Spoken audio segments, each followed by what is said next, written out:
नमस्कार, 20 मिनट 20 खबर में आपका बहुत बहुत स्वागत है। मैं हूं आपके साथ ऋषिका। अगले 20 मिनट में आपको हम 20 अहम खबरों से रूबरू कराने वाले हैं। तो चलिए शुरू करते हैं 20 मिनट में 20 खबरों का सिलसिला। देश के कई राज्यों में जारी बारिश से हाहाकार मचा हुआ है। बारिश से सबसे ज्यादा खराब हालत गुजरात की है। यहाँ पर बारिश और बाढ़ से 24 घंटे में 7 लोगों की मौत हुई है, जबकि पिछले 2 दिन में 65 लोग अपनी जान गंवा चुके हैं। पिछले 3 दिनों से लगातार बारिश के कारण अहमदाबाद समेत कई इलाकों में जनजीवन पूरी तरह से अस्त व्यस्त हो गया है। अहमदाबाद के रिहायशी इलाकों और सड़क पर पानी भर गया। शहर से अभी तक 9000 लोगों को सुरक्षित जगहों पर पहुंचाया गया, जबकि 468 लोगों का रेस्क्यू किया गया है। वहीं बारिश के चलते नवसारी में भी हालात पूरी तरह से खराब हैं। नवसारी के गली मोहल्लों में पानी भर गया है, जिससे लोगों को खासी परेशानी का सामना करना पड़ रहा है। राज्य में बाढ़ से घिरे लोगों को राहत देने के लिए फिलहाल एनडीआरएफ की 13 और एसडीआरएफ की 16 प्लाटून तैनात किए गए हैं। भारी बारिश ने गुजरात में हाहाकार मचा रखा है। हाल ये है कि जहां देखो वहां पानी है। सूबे से रोजाना रोंगटे खड़े कर देने वाली तस्वीरें सामने आ रही हैं, जो वाकई मन में खौफ पैदा करती हैं। इन सबके बीच ऑपरेशन जिंदगी यानी रेस्क्यू ऑपरेशन भी जारी है। गुजरात के वलसाड में 16 जिंदगियां लहरों में फंस गईं और फिर क्या हुआ आप खुद देखिए। कैमरे में कैद तस्वीरों में आप देख सकते हैं कैसे इंडियन कोस्ट गार्ड के जवान देवदूत बनकर आए। तस्वीरों में आप देख सकते हैं कैसे एक कच्चे मकान की छत पर कुछ लोग खड़े हैं और नीचे सैलाब बह रहा है। जरा सी चूक और जिंदगी खत्म। इसी बीच इंडियन कोस्ट गार्ड के जवान हेलीकॉप्टर में सवार होकर आते हैं। एक के बाद एक सभी 16 लोगों को रस्सी के सहारे ऊपर ले जाते हैं। जब तक सभी लोगों को हेलीकॉप्टर में नहीं बैठा लिया जाता है, सबकी सांसें अटकी रहती हैं। आखिरकार जवान कामयाब हुए और सभी 16 लोगों को सकुशल बचा लिया गया। भारी बारिश का असर दक्षिण भारत के राज्यों पर भी देखने को मिल रहा है। केरल, कर्नाटक, तेलंगाना समेत आंध्र प्रदेश में भारी बारिश ने तबाही मचाई है। आंध्र प्रदेश में गोदावरी नदी में भारी उफान के बाद निचले इलाकों में बाढ़ का अलर्ट जारी किया गया है। गोदावरी नदी में आए उफान के बाद लोगों को सही जानकारी देने के लिए कॉल सेंटर स्थापित किए गए हैं। साथ ही इन इलाकों में एनडीआरएफ और एसडीआरएफ की टीमें तैयार रखी गई हैं। नदी में पानी बढ़ने के बाद प्रकाशम बैराज के गेट खोलकर बाढ़ का पानी छोड़ा गया है। तटीय इलाकों में लगातार बारिश के बाद राष्ट्रीय आपदा प्रबंधन ने जिला और राजस्व विभाग को भी अलर्ट पर रखा है। वहीं भारतीय मौसम विभाग ने कई जिलों में भारी बारिश की चेतावनी दी है। साथ ही मछुआरों को 3 दिन तक मछली पकड़ने नहीं जाने की सलाह दी गई है।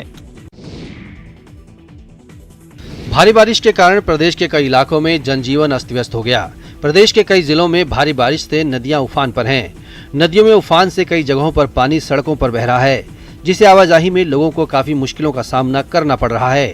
बूंदी जिले में भी भारी बारिश से भजनेरी नदी में उफान है। भजनेरी में पानी बढ़ने से जिले के देई थाना इलाके का बासी देई रोड पर पानी आ गया, जिसके कारण आवाजाही बाधित हो गई। रास्ता बंद होने के कारण सीनियर सेकेंडरी स्कूल में शिक्षक और बच्चे नहीं पहुंच पाए, जिससे स्कूल बंद पड़ा रहा। स्कूल जाने के लिए निकले घरों से लोग, शिक्षक और छात्र नदी किनारे खड़े होकर पानी की तेज धारा के शांत होने का इंतजार करते नजर आए। वहीं इस दौरान गांव के कई महिला पुरुष अपनी जान जोखिम में डालकर पुलिया पार करते हुए नजर आए। दौसा जिले के रामगढ़ पचवारा थाना इलाके के सोनड़ बस स्टैंड पर जहरीले कीड़े के काटने से एक महिला की मौत के बाद जमकर हंगामा हुआ। लोगों ने स्टेट हाईवे पर जाम लगा दिया। बताया जा रहा है कि फूला देवी बैरवा नामक आशा सहयोगिनी सोनड़ के आंगनबाड़ी केंद्र में सोमवार को ड्यूटी कर रही थी।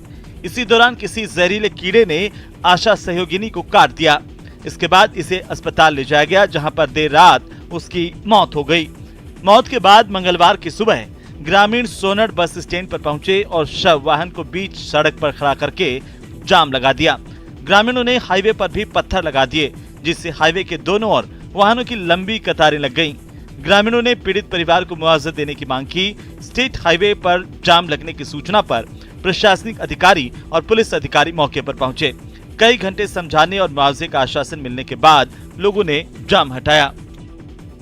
यह आशा सहयोगिनी के पद पर कार्य करती थी। इसका नाम फूला देवी था और जैसे इसने अपने कमरे आशा सहयोगिनी के कार्यालय में आया और इसको सर्प डस गया और उसके बाद में इसको जयपुर भी ले गए और उसके बाद वो खत्म हो गई। सरकारी अस्पतालों में बेहतर और निशुल्क चिकित्सा व्यवस्था उपलब्ध कराने के दावे पूरी तरह फेल हो रहे हैं। श्रीगंगानगर के सरकारी अस्पताल में ऐसा ही वाकया सामने आया जब परिजन अपने 2.5 साल के मासूम बच्चे को इलाज कराने के लिए सरकारी अस्पताल पहुंचे। जिला अस्पताल के कंप्यूटर ऑपरेटर ने मासूम बच्चे का आधार कार्ड मांगा, लेकिन बच्चे का आधार कार्ड नहीं बना होने की वजह से परिजनों ने ममता कार्ड उपलब्ध कराया, लेकिन कंप्यूटर ऑपरेटर ने ममता कार्ड को अवैधानिक दस्तावेज बताते हुए पर्ची काटने से ही इनकार कर दिया, जबकि बच्चे के ममता कार्ड के आधार पर ही टीकाकरण किए जाते हैं। आंगनबाड़ी और आशा सहयोगिनी ममता कार्ड के आधार पर ही बच्चे का रिकॉर्ड रखती है। इसके बावजूद ममता कार्ड को कंप्यूटर ऑपरेटर ने स्वीकार नहीं किया। हालांकि बाद में परिजनों ने जैसे तैसे बच्चे का इलाज करवाया। वहीं जिला अस्पताल में मौजूद अव्यवस्थाओं और कंप्यूटर ऑपरेटर के अभद्र व्यवहार से परिजन खासे आहत नजर आए। मैं अस्पताल में दवाई देने के लिए लेकर के आया था। मेरे पास में बच्चे का आधार कार्ड नहीं था, ममता कार्ड था। ममता कार्ड पर जब मैंने पर्ची काउंटर पे बोला कि मैंने मेरे बच्चे को दिखाना है तो उसने मुझसे आधार कार्ड मांगा। मैंने कहा मेरे पास आधार कार्ड नहीं है, बच्चे का ममता कार्ड है जो चिकित्सालय से जारी किया हुआ है, उस पर बकायदा मोहर भी है। लेकिन उसने सरकारी आदेश का हवाला दिया कि सरकार ने हमारे को आधार कार्ड अनिवार्य किया हुआ, इसके अलावा कोई दस्तावेज मान्य नहीं है।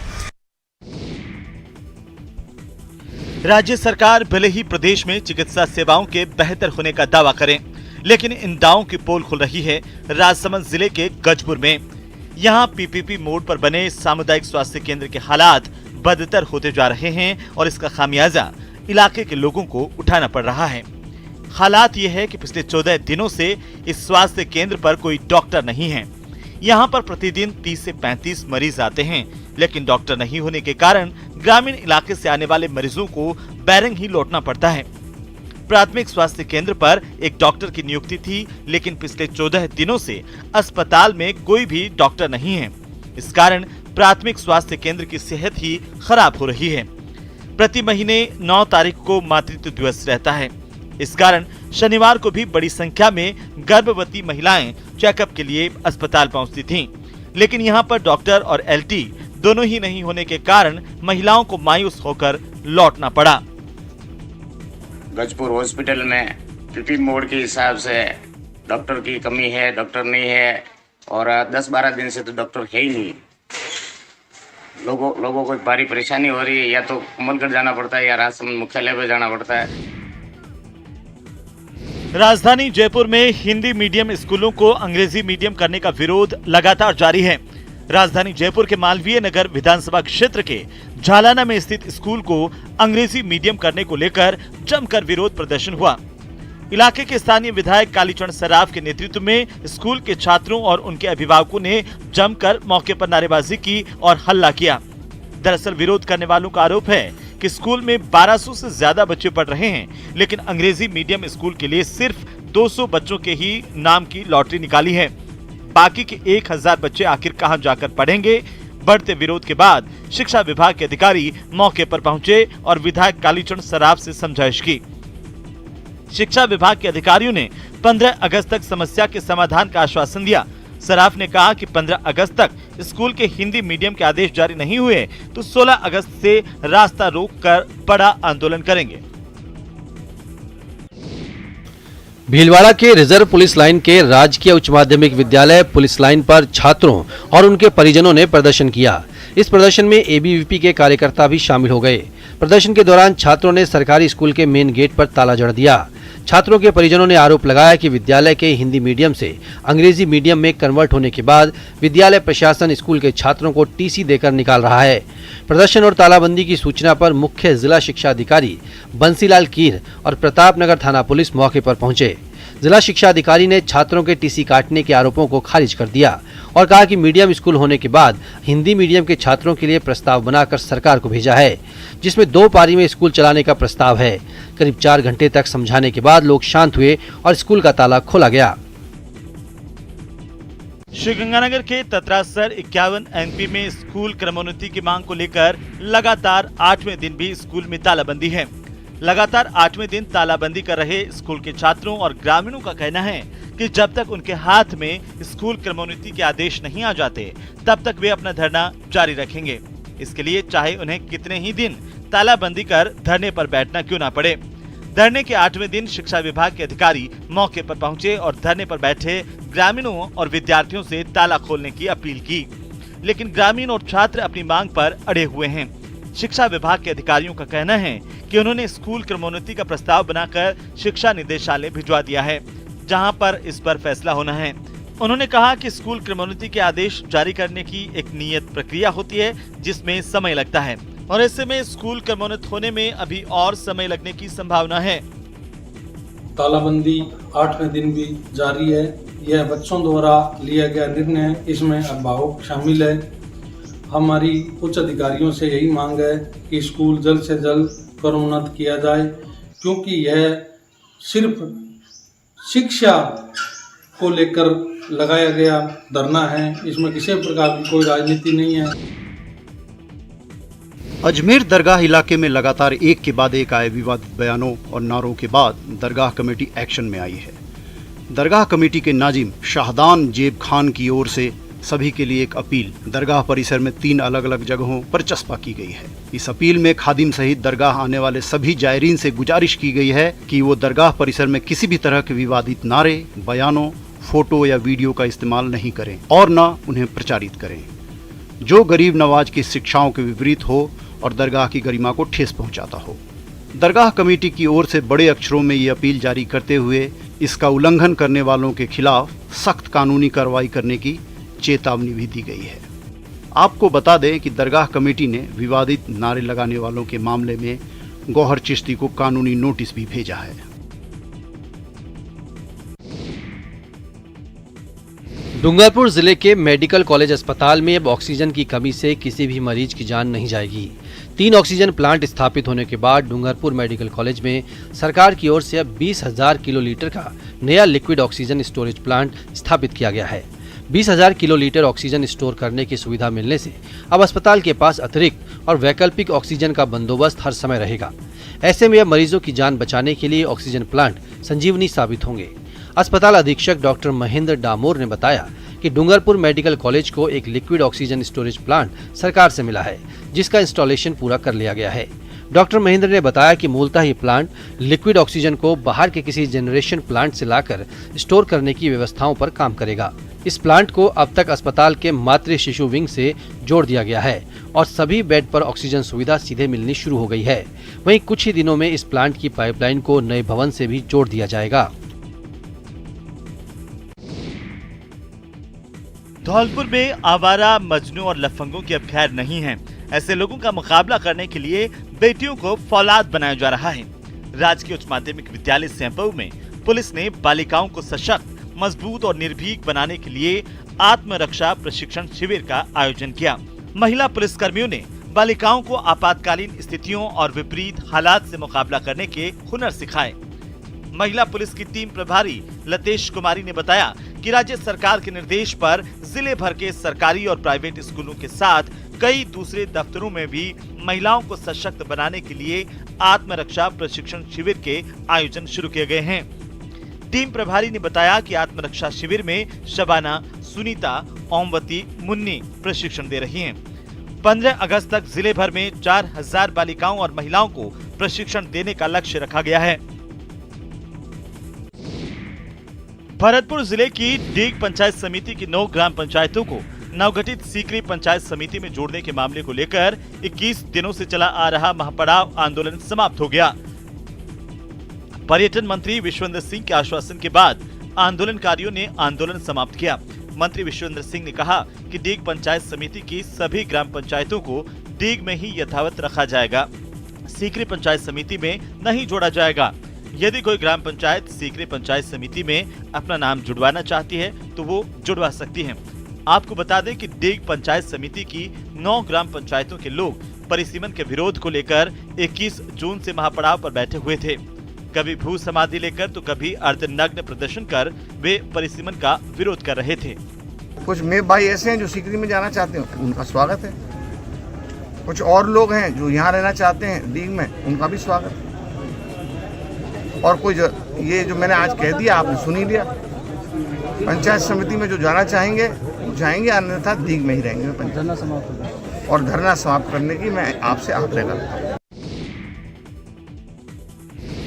बारिश का मौसम शुरू होते ही वन विभाग पौधारोपण के कार्य में जुट जाता है, लेकिन इस प्लांटेशन की सबसे बड़ी दुश्मन बनकर सामने आती है नीलगाय।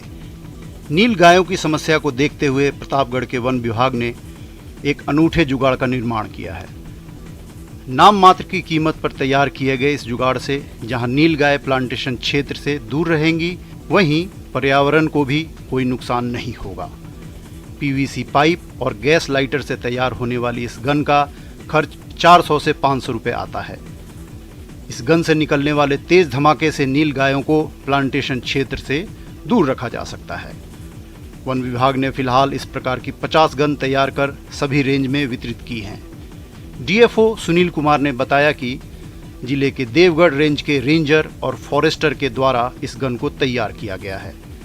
इसका प्रारंभिक परीक्षण भी देवगढ़ रेंज के प्लांटेशन क्षेत्र में किया गया, जहां इसके अच्छे परिणाम मिलने पर इसे बड़ी संख्या में बनवाकर जिले के सभी रेंज में दिया गया है। प्रधानमंत्री नरेंद्र मोदी ने झारखंड पर सौगातों की बारिश की। पीएम ने राज्य में 16,000 करोड़ रुपए की योजनाओं का लोकार्पण और शिलान्यास किया, जिसमें सबसे खास रहा देवघर एयरपोर्ट का उद्घाटन। इस एयरपोर्ट के बनने से बाबा नगरी में श्रद्धालुओं के लिए पहुंचना और भी सुगम हो गया है। देवघर एयरपोर्ट के उद्घाटन के बाद पीएम के रोड शो का आयोजन भी किया गया।